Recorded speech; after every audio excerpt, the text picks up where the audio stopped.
Hey, Armin here. Welcome to the NSP Nutrition Show, where we cover training, nutrition, supplementation strategies, and a whole lot more. So stand by.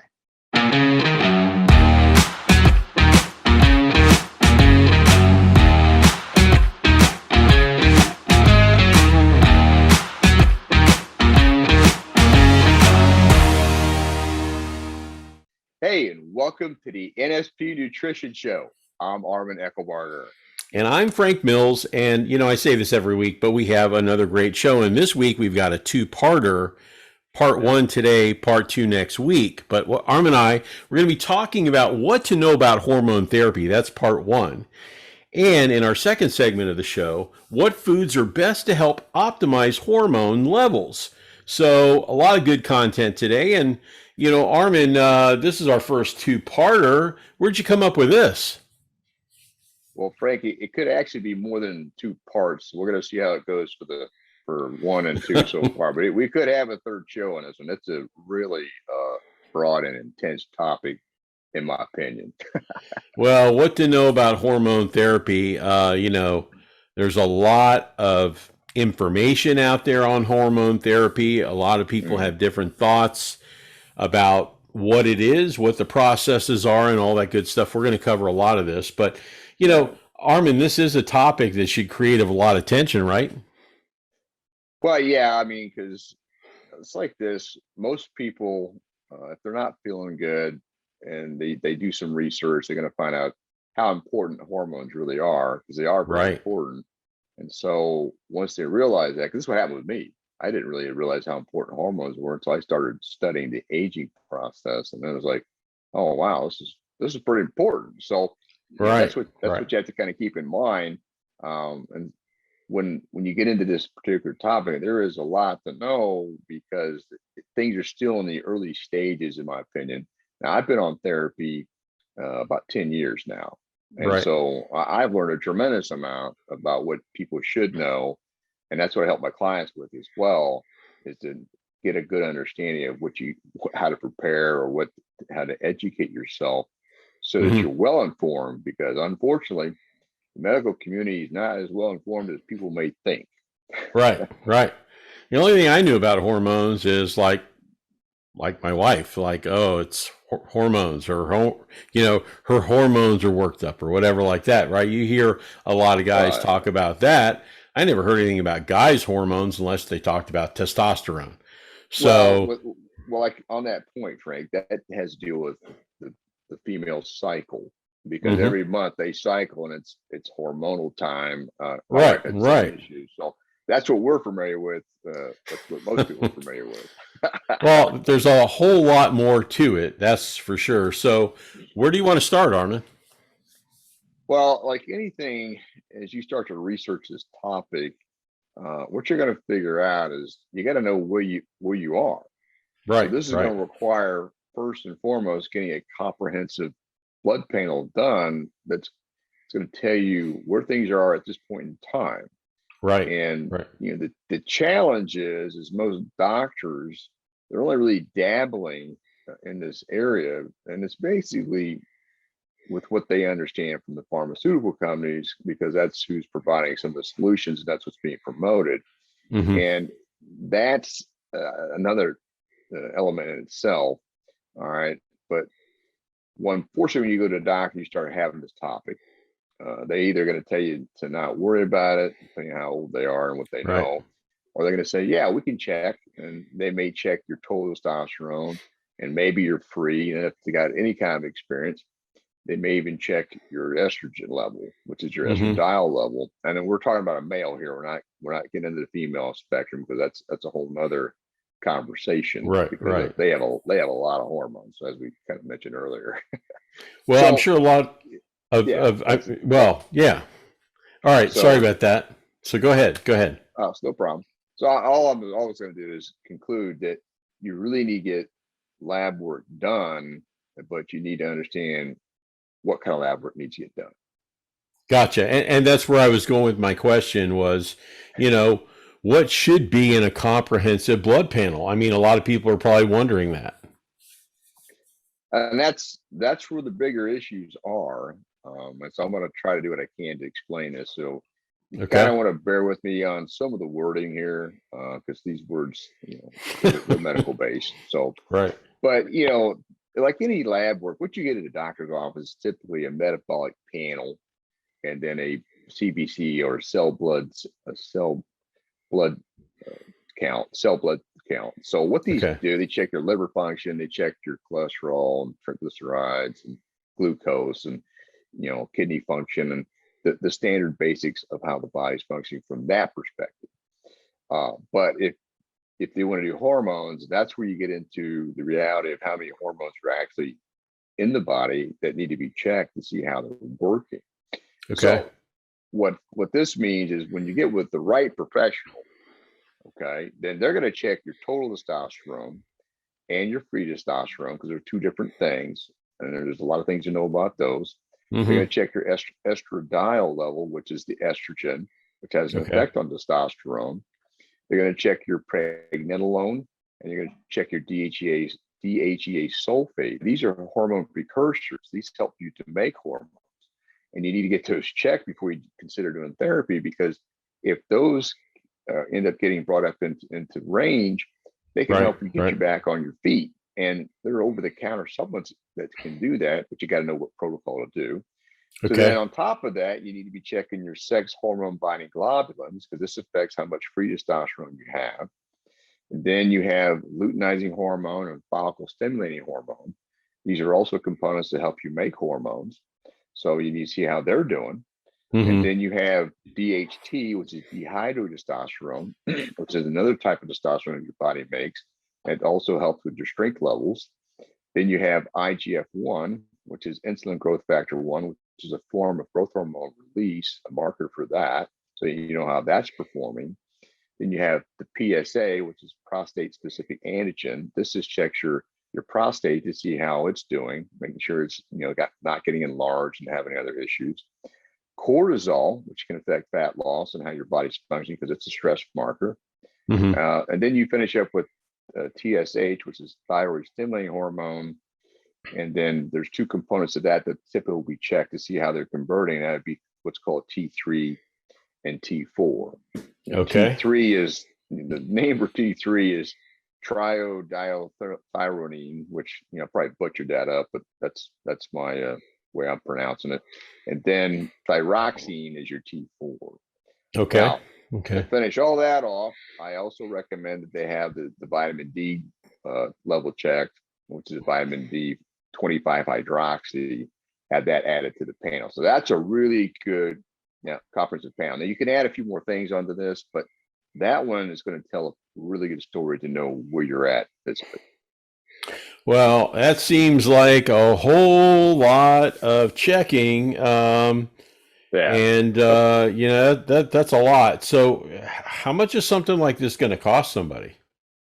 Well, that's another thing. So what you're going to find is you have out-of-pocket costs, and you have some insurance can cover some of this. And so, and what we're going to touch on is the technicality of that. But if you pay out of pocket, generally it's going to range from $500 to $2,300 per panel.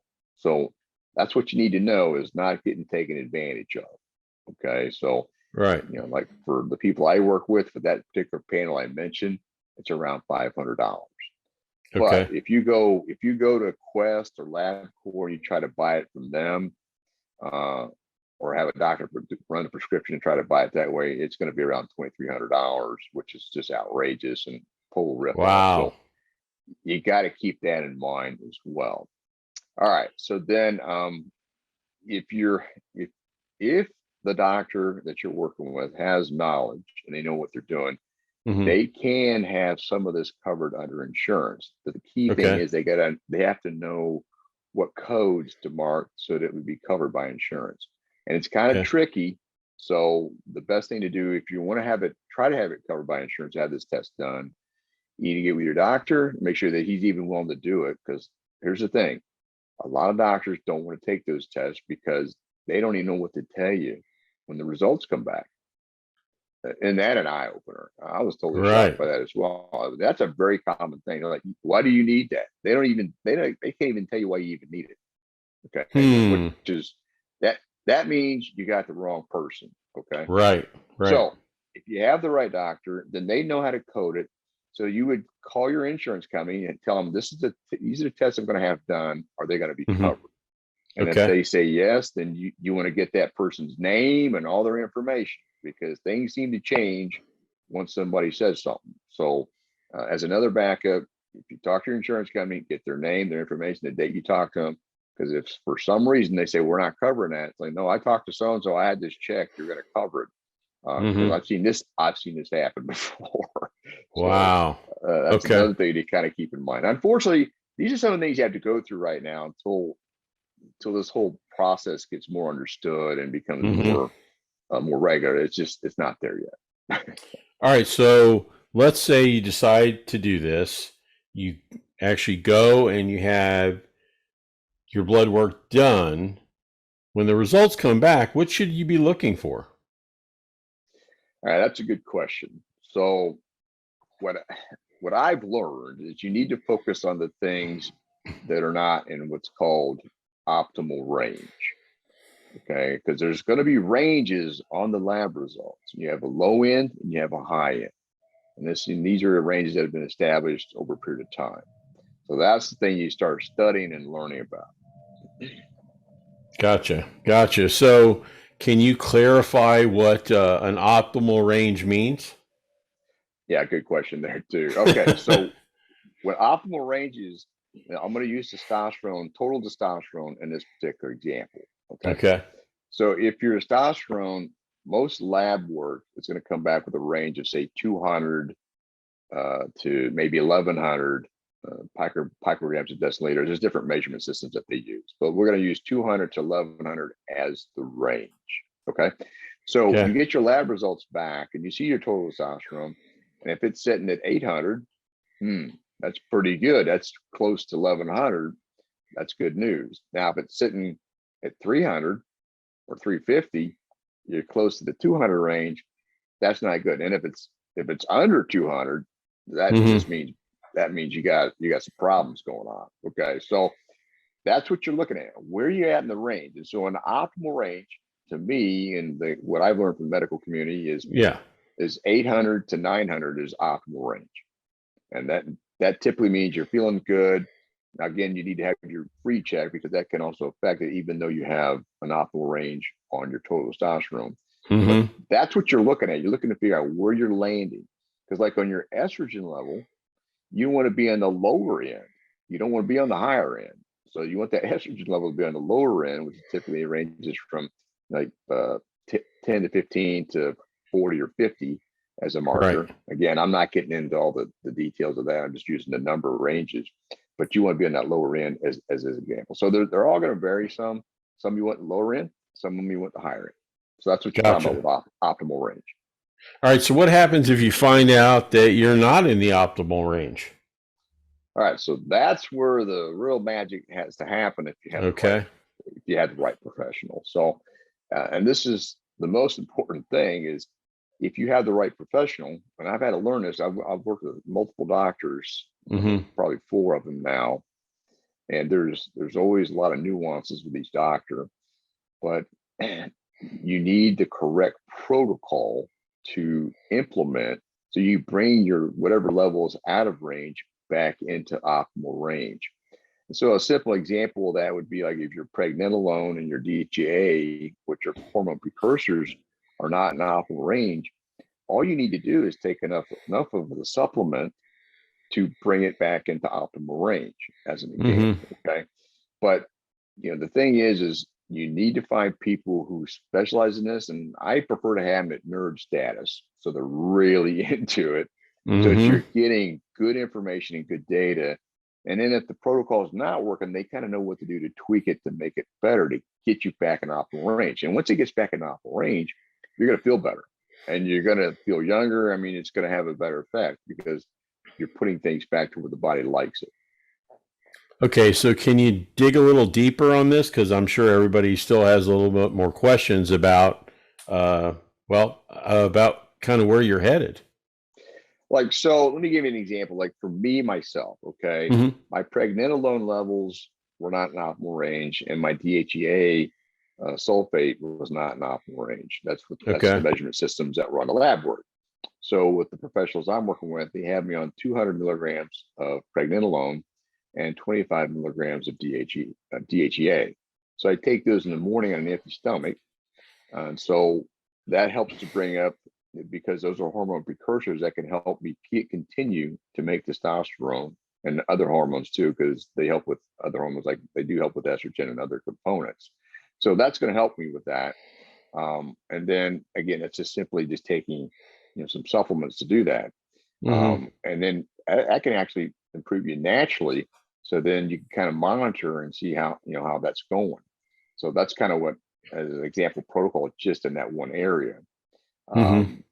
Then, another thing you can do to help improve your testosterone naturally with a prescription would be like HCG, which is human chorionic gonadotropin.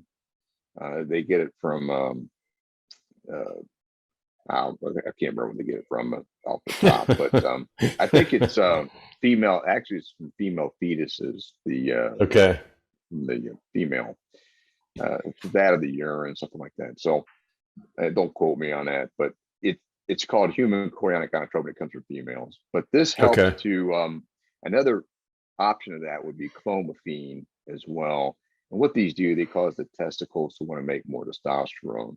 So it keeps the testicles from shrinking. For people that take external testosterone, it can cause an effect where the testicles will shrink. Not that that's a big deal, but it can affect that.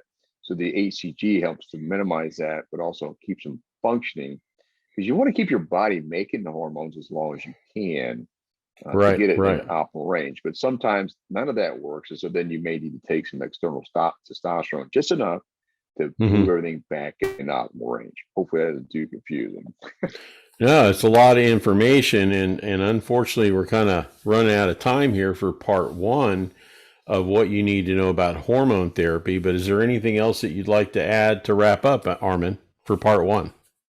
Well, yeah, like on part two, we're going to get more into the detailed things, regarding, the different approaches, because there's a lot of different approaches that can be taken in to help to optimize your hormone levels, because of the knowledge of the person you're working with and their experience and things like that. So you really want to stay tuned for the second show, because I'm going to give you some, real world examples, because I work with a lot of clients that, they have to deal with this. And I work with a lot of medical professionals.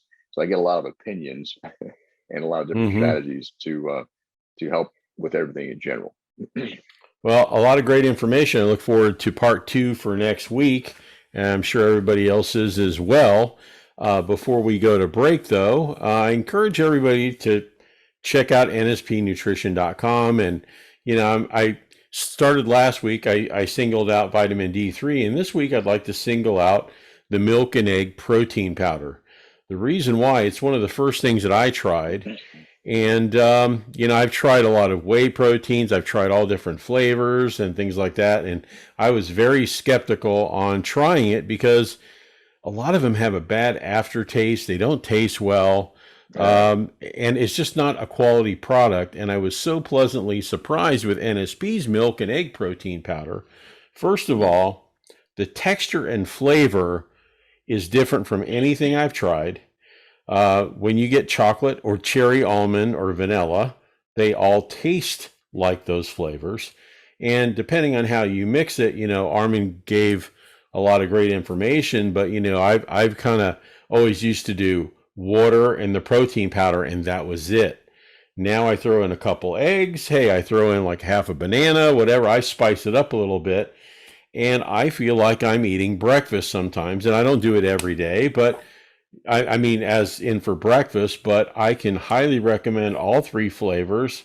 And Armin, the quality of NSP's protein powder is really second to none, right? Well, yeah, it's a premium product. I like it a lot too. So yeah, I'm 100% on the same page with that. It's a rock solid supplement to take, and when you compare it to other options out there, it's a big difference. So if you haven't ever tried it, give it a try. I know, but it is a premium product, a little bit more than whey protein. but at the same time, I think you'll like the effects of it. Absolutely. So check it out on nspnutrition.com today, and stand by for a quick word from NSP Nutrition, and Armin and I will be right back.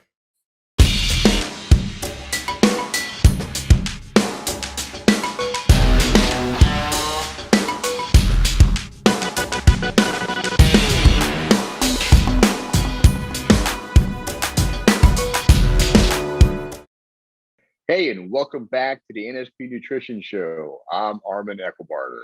And I am Frank Mills, and what we're going to talk about now is what foods are best to help optimize your hormone levels. You know, a lot of mixed feelings about this one, I'm sure, but, you know, Armin, there's a lot of great food sources out there, but what food sources are best for hormones?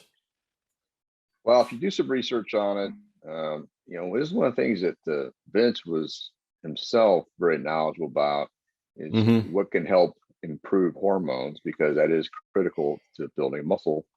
And so he had to do a lot of research on it. So Right. what he learned, and what I've also learned as well, is to help hormones work at optimal levels, you need quality protein and fats. Those are the two key ingredients for your hormones. Now, you do need some carbs to help with like thyroid and things like that, to balance out other hormones, like other hormones like estrogen. So you do need some carbs for that.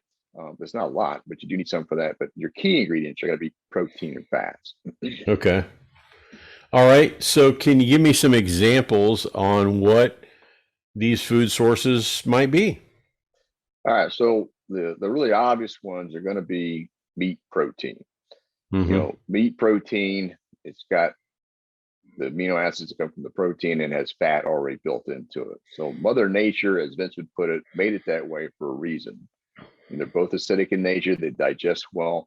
So when you eat meat, real meat, then you're going to have the fat already built into it. So you can just supplement some additional fat if you need to. But we're talking about, eggs are the number one source of high quality protein and fats. Then you have beef, poultry, pork, fish, and then even different seafood items, which help with your hormone levels, like oysters. Oysters are high in zinc, and zinc is really necessary to help make more testosterone. So, that's a really good thing that people probably don't even realize. That's one of the things you want to know. And so these are kind of the pretty obvious ones. But as far as other fats, it can help. Avocados are a great source of fats. Okay. Grass-fed butter, coconut oil, cheese, high quality cheeses, not the cheap stuff. So we're talking about like Colby Jack and cheddar and things along that line. And nuts, except for mixed nuts are great, except for peanuts. I'm not a fan of those, just because they're high in omega-6 and omega-9 oils, which cause inflammation. Then you have heavy cream, and then MCT oils, on and on. Olive oils and things like that we mentioned before. So these will get you those other fats.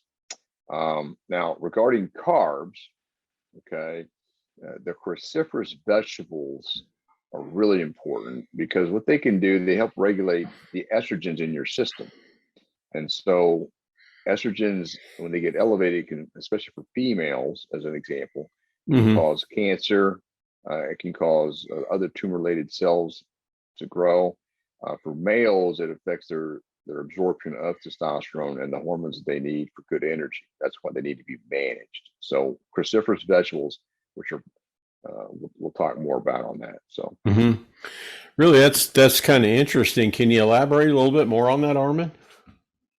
Yeah. So on the cruciferous vegetables, you're going to be looking at like broccoli, Brussels sprouts, cabbage, kale, and other. These food sources here they're rich in indole-3 carbinol. And indole-3 carbinol is it's a compound that helps detoxify the estrogens and reduce those effects. Also, because of the way they're structured, they're very high in fiber, which again helps with the colon system. They're good. They're solid with vitamin C and other antioxidants. So, for hormone health, that needs to be part of the mix. Now, one Gotcha. thing Gotcha. about Hmm. one thing about the cruciferous vegetables, it can affect your thyroid. So that's why I'm a big fan of taking iodine that NSP Iodine. has, Right. because that helps with that. Okay. All right. So, what are some of the foods you definitely want to avoid? Well, first and foremost, sugar.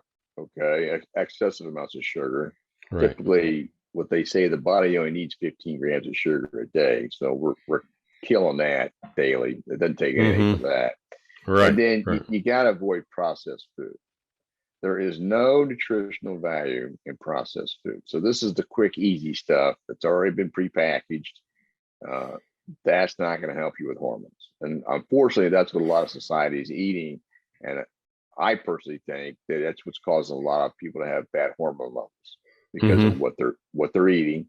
They're not getting the right nutrition, and that's going to cause problems long term. Um, and then there is a little bit of uh, I think with debate with alcohol. So Hmm. alcohol can affect your hormone levels over time. So you got to keep that in mind. So if you're drinking a lot, you're not getting a lot of benefit from it, and it's going to affect your recovery. It's going to affect your sleep, which affects your hormones, on and on. So you want to be kind of careful with your alcohol intake. Not that you can't have any, but just be more strategic with it so it doesn't affect your system. Yeah, because with alcohol, there are quite a bit of alcohol out there has high content of sugar in it. And if you're Oh yeah, drinking mixed drinks, oh my gosh, you throw it out the window. There's all kinds of sugar in, yeah. the fancy mixed drinks, right? Too. Oh yeah, exactly. And Yeah. it's not gonna help you at all. That's it. Yeah. Well, you hit some of the most, well, let's say the things that most people are really aware of, but what are some foods that I guess you should be cautious about, Armin? All right. So one of the things that gets thrown under the bus with a lot of the medical community and other uh, nutrition experts is dairy. Stay Hmm. away from dairy. Stay away from dairy. And I get that because of if you buy the typical dairy, yeah, that's a problem. Right. There's not a lot of debate on that, because how they feed the cows, they're not grass fed. They're feeding them grains that have uh, genetic modified organisms and other things, and then they're injected with hormones so they get bigger. That stuff gets transferred, you know, into the food supply because Hmm. it's in there.